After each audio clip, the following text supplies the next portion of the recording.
UAE से अब तक 15,000 से ज्यादा पाकिस्तानियों को निकाला जा चुका है और रोजाना की बुनियाद पे कहा जाता है कि 2,500 लोगों को डिपोर्ट करने की रिक्वेस्ट रिसीव होती है। आगे पाकिस्तानी जो होते हैं ना, वहाँ पे इलीगल एक्टिविटीज कर रहे होते हैं। जैसे यहाँ पे ज्यादातर चोरी डकैती यहाँ से वहाँ पे की जा रही होती है, या तो वहाँ पे लोन लेकर भाग जाते हैं पाकिस्तानी। सबसे पहले दुबई में जितने भी पाकिस्तानी है, जिन पाकिस्तानी का नाम अली, हुसैन और हसन हो, तो उसको गिरफ्तार किया जाता है। मुल्तान एयरपोर्ट पर एफआईए ने सऊदी अरब भीख मांगने के लिए जाने वाले 8 मुसाफिरों को गिरफ्तार कर लिया। वो पाकिस्तानियों से तंग है। पाकिस्तानियों को तकरीबन अभी ये जो दुबई में अभी मेरे दो तीन दोस्त जा रहे थे, वो लोग गए, 2-3 बंदे थे। अच्छा। और उन्हें उधर फिर वीजा नहीं मिला पाकिस्तानियों को। दुबई में मुकीम पाकिस्तानियों के साथ इम्तियाजी सलूक किया जा रहा है, उनको मुल्क छोड़ने की बार बार धमकी दी जा रही है और लाखों मुकीम दुबई में पाकिस्तानी अब अपने मुल्क पाकिस्तान वापस आ रहे हैं। यूएई ने कहा कि अब हम मजा चिखाएंगे जर्नैलों को।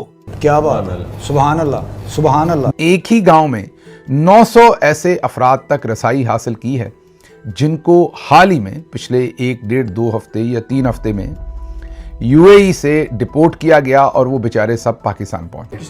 क्या यूएई 16 लाख पाकिस्तानियों को निकालने जा रहा है?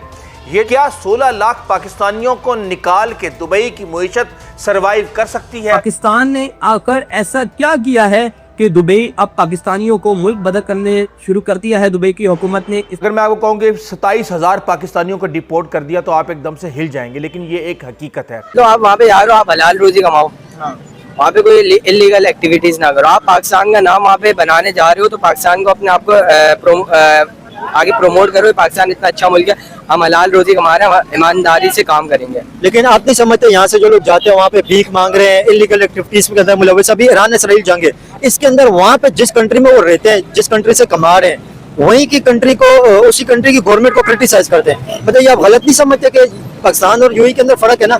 जिस कंट्री में जाते हैं वहाँ का लॉ और कानून फॉलो करना चाहिए।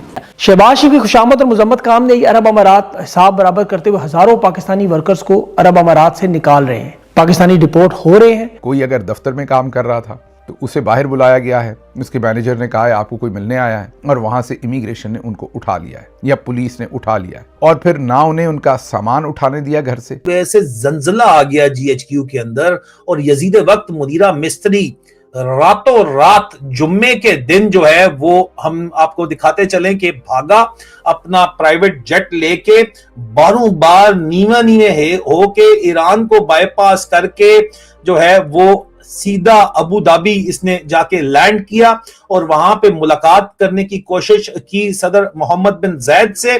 लेकिन पता ये चला कि मोहम्मद बिन जैद ने मुनीरे मिस्त्री से मिलने से इनकार कर दिया और कहा चलो पतली गली से निकल यहां से। अली, अब्बास, हुसैन, हसन, अलवी, नकवी और इस तरह के नाम रखने वाले तमाम पाकिस्तानियों को निकाला जा रहा है, वजह नहीं बताई जा रही, डिपोर्ट कर रहे हैं। और कुछ ऐसी खबरें भी आ रही हैं कि इन पाकिस्तानियों के वीज़े मनसूख कर दिए गए जो छुट्टी पे आए हुए थे। भीख मारे यूएई सऊदी अरब सख्त तंग आए हुए हैं पाकिस्तानियों से।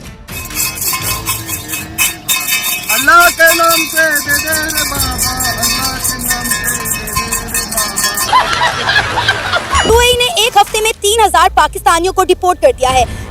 Not bad, not bad. Pakistani he highlight होते चोरी की। पाकिस्तान ने भीख मांगी, पाकिस्तान ने जो है ट्रैफिक साइंस की सबसे ज्यादा वायलेशन पाकिस्तानी कर। फकीर बने हुए हैं, पूरा पाकिस्तानी फकीर बना हुआ है।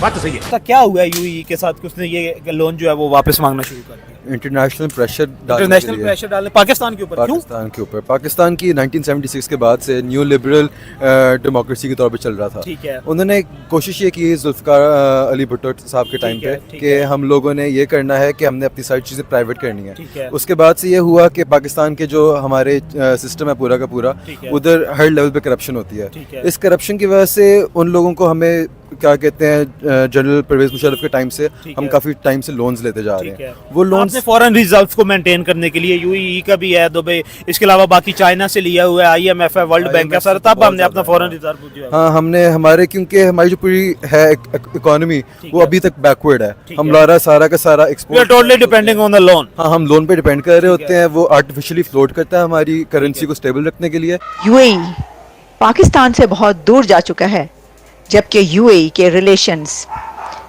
इजराइल और इंडिया के साथ और भी स्ट्रेंथन हो गए हैं। पर इंडियंस जो है वो बढ़ बढ़ कर काम करते हैं और इसीलिए पाकिस्तानियों के नखरे बहुत हैं।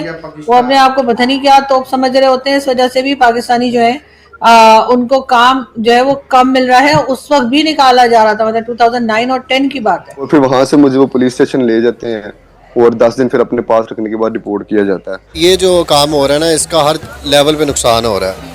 ठीक है, हम स्टूडेंट हैं, हमने अप्लाई वगैरह करना होता है यूनिवर्सिटीज़ के लिए जिधर भी, तो वहाँ पे भी इशू आ रहा है। पाकिस्तानी यूएई जाके क्या कर रहे हैं, चोरी कर रहे हैं। देखें ये बात तो सही है, क्या बोलते हैं, अब जैसे यहाँ से पाकिस्तानी जाते हैं दुबई के अंदर, वहाँ पे आप क्या बोलना चाह रहे हैं, क्या करते हैं? वहाँ पे जाके अभी जो ईरान इसराइल जो वार हो रही है इसके ऊपर कमेंट करते हैं, जिसकी वजह से वहाँ की गवर्नमेंट को प्रॉब्लम होती है। जाहिर है जब आप जहाँ पे काम करते हैं वहाँ के रूल को फॉलो करना जरूरी होता है ना, कि आप वहाँ पे जाके अच्छी तरह कमाई कर सकें। अपने काम को फोकस करने के बजाय पॉलिटिक्स करना स्टार्ट कर देते हैं। सबसे पहले तो आपके पास मालूमात होनी चाहिए कि भाई आप जिस मुल्क में काम करो उधर के रूल ये हैं। आप वहाँ पे आप पाकिस्तान में आओ, पाकिस्तान में फिर जो वॉर के बारे में आप वहाँ पे जब रूल है कि आप ये ब्रेक ना करें, फिर आप क्यों कर रहे हो वहाँ पे ब्रेक? आप क्या समझते हैं वहाँ पे इंडियंस भी बड़ी तादाद के अंदर रहते हैं, लाखों में पाकिस्तानियों से ज्यादा इंडियंस रहते हैं, लेकिन उन्हें डिपोर्ट नहीं किया जाता, वो डिपोर्ट नहीं होते, इनलीगल एक्टिविटीज के अंदर बहुत ज्यादा कम वो मुलविस हैं। इसकी आप क्या वजूहत समझते हैं? लिटरेसी रेट है, ये क्या वजह? देखिए पाकिस्तान और के अंदर पढ़ने के वो नहीं है, वहाँ पे आके मजदूरी करनी होती है, मगर वहाँ पे इलीगल एक्टिविटीज यूज करना, भीख मांगने लग जाते हैं, ये सब तो ये नहीं करना चाहिए। जो पाकिस्तानी डिपोर्ट हो रहे हैं यूएई से, इसकी आप वजूहत क्या समझते हैं और उसका मसाइल का हल क्या है, और पाकिस्तानी वहाँ पे जाके इस तरह के काम क्यों करते हैं कि वहाँ से उन्हें डिपोर्ट होने का सामना करना पड़ता है?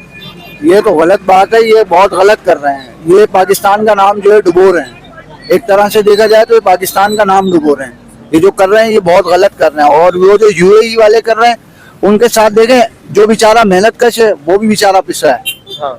देखें वहाँ पे आप देखें, ये बहुत बड़ी आपने बात की है कि वहाँ पे उनकी वजह से वो लोगों को प्रॉब्लम होता है। तो पाकिस्तानी पूरी दुनिया में लावारिस हैं। उसकी वजह कि पाकिस्तान में निजाम नहीं है, पाकिस्तान में कब्जा वाली हुकूमत है, जिनको ना वोट चाहिए ना अवामी हमायत चाहिए, तो वो क्या करते हैं, पाकिस्तानियों को हर जगह पे जलील और रुसवा करवाते हैं। और खौफ की फजा ऐसी है कि जो वर्कर हैं बेचारे, वो जिनको निकाला गया है वो आवाज़ तक नहीं निकाल रहे कि अगर उन्होंने इस पर आवाज़ निकाली तो कहीं जनरल साहबान जो हैं वो नाराज़ ना हो जाएं और उठा कर न ले जाएं। लेकिन रोला असल ये है कि पाकिस्तानी के पास जो सिक्योरिटी की, चौकीदारे की नौकरी है और ट्रांसपोर्ट का कारोबार है, उसको रिप्लेस करने के लिए एक डिफेंस पैक्ट यूएई ने इंडिया से साइन किया है, जिसकी वजह से यूएई के फॉरेन मिनिस्टर इस वक्त चाइना गए तो चाइना से प्रेशर करने की कोशिश करवाई गई यूएई को, लेकिन यूएई ने वो प्रेशर नहीं लिया। और अब बाकायदा तौर के ऊपर इंडिया के प्राइम मिनिस्टर नरेंद्र मोदी जा रहे हैं वहां पे, और पाकिस्तानियों का जो बैकबोन है इस वक्त होल्ड यूएई के ऊपर, वो सिक्योरिटी जॉब्स की वजह से है।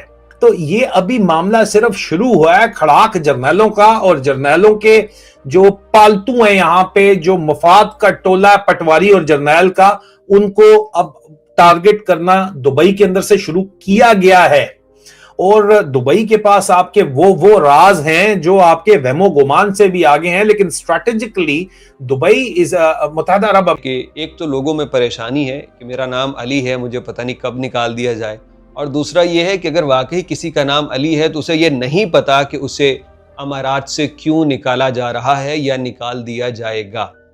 बहुत सारी वीडियोस इस वक्त वायरल हैं सोशल मीडिया पे। एक तो मैं टिकटॉक पे वीडियो देख रहा हूँ कि पूरा जहाज भरा हुआ है और उस जहाज में कहा कि पूरे जहाज में अली, हुसैन और हसन नाम रखने वाले शियाने अली को निकाला जा रहा है। जो है इसके पीछे जो है सिलसिला वो है इलिटरेसी का। ये लोग जो है वो पढ़े लिखे तो होते नहीं है और स्किल्स तो आती नहीं है, वरना भीख क्यों मांगेंगे। कोई स्किल हो, कोई टैलेंटेड लड़के हो, कंप्यूटर में किया हुआ हो, कोई इंजीनियरिंग में किया हो, वो तो फिर पेट्रोलियम की वहाँ के प्रोडक्ट्स है, पेट्रोलियम की फील्ड में जाएगा, किसी अच्छी फील्ड में चला जाएगा यार। कोई जाके वो जो है किसी होटल के अंदर किसी सही जगह पे लग जाएगा। लेकिन ये तो जाते हैं सारा जो एक क्राउड है खास किस्म का, जो कि खास प्रोविंस से जा रहा होता है। अगर आप उसको नोट भी करें, इसको अगर आप इसका डाटा काफी सारे सिटीज के ऊपर बैन भी लगे पाकिस्तान के यूएई की तरफ। मैं उधर जाना नहीं चाह रहा था क्योंकि सब लोग कहते हैं कि आप पाकिस्तानी की बात कर रहे हैं और आप ये पंजाब को पासपोर्ट की और पाकिस्तानी को इज्जत नहीं है तो उसका फिर फायदा ही कोई नहीं है। सबसे पहले हमें हमारी जो ईगो हर्ट होती है उसको हमने स्ट्रॉन्ग करना है। सबसे पहले हमने अपने अमाल मीन्स के अपनी जो पाकिस्तानी जाते हैं इन लीगल एक्टिविटीज़ में मुब्तला मत हों। एक अपना एक स्टेटस बनाएं, अपना एक मुकाम बनाएं, चाहे वो सऊदी अरब हो, चाहे वो यूके हो, चाहे वो कनाडा हो, कि जब वो पाकिस्तानी पासपोर्ट बोलें। अब हमारा पासपोर्ट आखिरी 5वें नंबर पे रह गया है। सबसे पहले हमें अपनी इस्लाह की ज़रूरत है। अपनी इस्लाह की क्या है कि मैं अपने आप को पावरफुल करूँ। जब भी हम ग्रीन पासपोर्ट लेकर हमारी पाकिस्तान की आवाम जाती है तो हमारी एक अलग से लाइन बना दी जाती है कि ये पाकिस्तानी है, ये वर्थ है हमारे ग्रीन पासपोर्ट की। बेटा उसका वर्थ ये है कि मैं अभी भी वही क्वेश्चन है, मेरा आंसर है कि जब तक आप अपने यहाँ से देखें इसके अंदर कि हमारे में क्या क्या कमियां हैं, हमें लोग क्यों हमें अलग क्यों में खड़ा किया गया है। मैं अभी सऊदी अरब से आया हूँ हज करके, यकीन करें कि बांग्लादेशी हमारा मजाक उड़ाते हैं। नमस्कार दोस्तों पाकिस्तान ने पूरी दुनिया में अपना नाम ऐसा कमा लिया है, ऐसा इमेज अपना बना लिया है कि आज कई देश पाकिस्तानियों पर भरोसा करने से डरते हैं। हालात ऐसे हो चुके हैं कि कई देश आसानी से पाकिस्तानियों को अपने यहाँ आने नहीं देना चाहते हैं, क्योंकि पाकिस्तान का नाम आते ही लोगों को दिमाग में भीख मांगना, गलत काम करना, चोरी करना और धोखा देना जैसी बातें सामने आने लगती है। दोस्तों आपको पता ही है कि पाकिस्तान के हुक्मरान पूरी दुनिया में भीख मांगने के लिए मशहूर हो चुके हैं। कभी सऊदी अरब से तो कभी यूएई से, तो कभी चीन से, तो कभी किसी और देश से। और ये सालों से सऊदी अरब और यूएई इनको भीख देते आया है, मदद करते आया है। कभी तेल दिया है तो कभी पैसे दिया है, मुश्किल समय में साथ भी दिया है, लेकिन पाकिस्तान ने कभी उसका एहसान नहीं चुकाया है। और जब चुकाने का वक्त आया, यानी कि ईरान और यूएई के बीच जो तनाव बना हुआ है, ईरान लगातार ड्रोन और मिसाइलें मार रहा है यूएई पे, तो अभी भी पाकिस्तान खुलकर यूएई के साथ नहीं दे रहा है। एक बार भी पाकिस्तान ने साफ शब्दों में नहीं कहा है कि ईरान गलत कर रहा है, ईरान को ऐसा नहीं करना चाहिए। और यही चीज खाली देशों को बुरी लगी है। उन्हें समझ में आ गया है कि पाकिस्तान वो मुल्क है, इनको जितने भी मदद मिल जाए ये कभी वक्त आने पर साथ नहीं देंगे। और दोस्तों शायद यही कारण है कि आज हजारों पाकिस्तानियों को सऊदी अरब और यूएई से लात मारकर निकाला जा रहा है। अभी दोस्तों हाल ही में रिपोर्ट आया है कि करीब 15,000 पाकिस्तानियों को यूएई से डिपोर्ट कर दिया गया है। कई लोगों को अपना सामान लेने तक का मौका नहीं दिया गया है। सीधे नाम पूछा गया है, पता पूछा गया है और जहां से काम कर रहे थे वहीं से उनको पकड़कर घसीट कर डिपोर्ट कर दिया जा रहा है। दोस्तों एक और बड़ी बात है पाकिस्तानियों की हरकतें, क्योंकि कई पाकिस्तानी वहां जाकर भीख मांगते हैं, चोरी करते हैं, फर्जी काम करते हैं, कानून तोड़ते हैं और जल्दी अमीर बनने के चक्कर में गलत रास्ते पकड़ लेते हैं। यही वजह है कि कई पाकिस्तानियों को दुबई और दूसरे देशों के जेलों में सड़ना पड़ रहा है।